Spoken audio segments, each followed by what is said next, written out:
క్రీస్తునందు ప్రియులైన సహోదరి సహోదరులకు ప్రభువైన యేసుక్రీస్తు నామములో శుభాలు తెలియజేస్తున్నాను. ఈరోజు వాక్య భాగం చదువుకుందాం. యోహాను సువార్త 7వ అధ్యాయము 14వ వచనం నుంచి 29వ వచనం వరకు. సగము పండుగప్పుడు యేసు దేవాలయంలోనికి వెళ్ళి బోధించుచుండెను. యూదులు అందుకు ఆశ్చర్యపడి చదువుకొనని ఇతనికి ఈ పాండిత్యం ఎట్లు వచ్చినని చెప్పుకొనిరి. అందుకు యేసు, నేను చేయి బోధ నాది కాదు, నన్ను పంపిన వానిదే.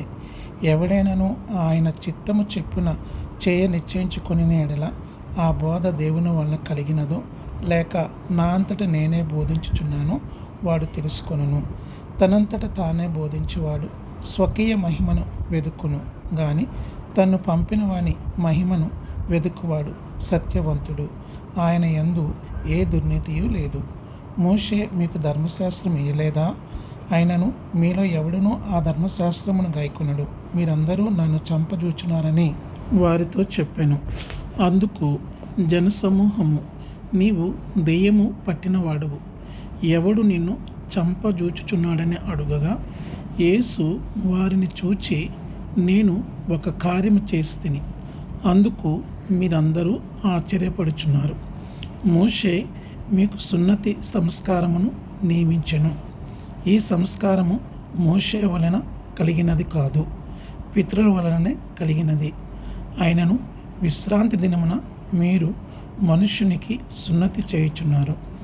మోసే ధర్మశాస్త్రము మీరకున్నట్లు ఒక మనుష్యుడు విశ్రాంతి దినమున సున్నతి పొందును గదా.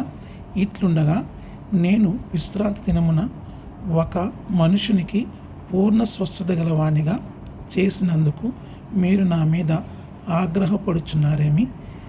వెలుచూపును బట్టి తీర్పు తీర్చక న్యాయమైన తీర్పు తీర్చుడనెను. యెరూషలేము వారిలో కొందరు, వారు చంప వెదుకువాడు ఈయన కాడా? ఇదిగో ఈయన బహిరంగముగా మాట్లాడుచున్నను, ఈయనను ఏమనరు? ఈయన క్రీస్తని అధికారులు నిజముగా తెలుసుకొనియుందురా? అయినను ఈయన ఎక్కడవాడో ఎరుగుదుము. క్రీస్తు వచ్చినప్పుడు ఆయన ఎక్కడవాడో ఎవడునూ ఎరుగుడని చెప్పుకొనిరి.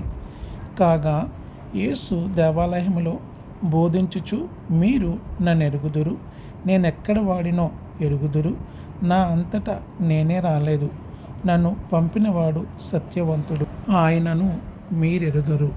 నేను ఆయన యొద్ద నుండి వచ్చి తిని, ఆయన నన్ను పంపెను గనుక నేను ఆయనను ఎరుగుదునని బిగ్గరగా చెప్పాను.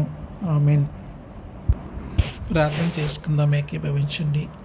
మమ్మల్ని మిక్కిలి ప్రేమతో ప్రేమిస్తున్న పరలోకపు తండ్రి, మీ బంగారు పాదములకు శిరస్సు వంచి నమస్కారం చేయుచున్నాను.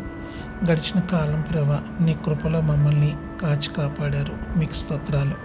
ఇచ్చిన వాక్య భాగం బట్టి మీకు స్తోత్రాలు చెల్లించుకుంటున్నాను. ఈ వాక్య భాగం ద్వారా ప్రభా ఉన్నటువంటి గూఢార్థాన్ని మాతో మాట్లాడుతున్న విధానం బట్టి మీకు స్తోత్రాలు చెల్లించుకుంటున్నాను. తండ్రి, ఈ వాక్యం మా బాధల్లో నెమ్మదినిస్తుంది ప్రభా, మీకు స్తోత్రాలు చెల్లించుకుంటున్నాను. ప్రభా, ఇది చదివిన ప్రతి కుటుంబాన్ని దీవించి ఆశీర్వదించి బలపరచండి. వారి కుటుంబంలో నెమ్మదిని, శాంతిని, సమాధానం దయచేయండి. కనికరం చూపించమని ప్రార్థన చేస్తున్నాను. సంతానం వృద్ధిలో తీసుకోమని ప్రార్థన చేస్తున్నాను.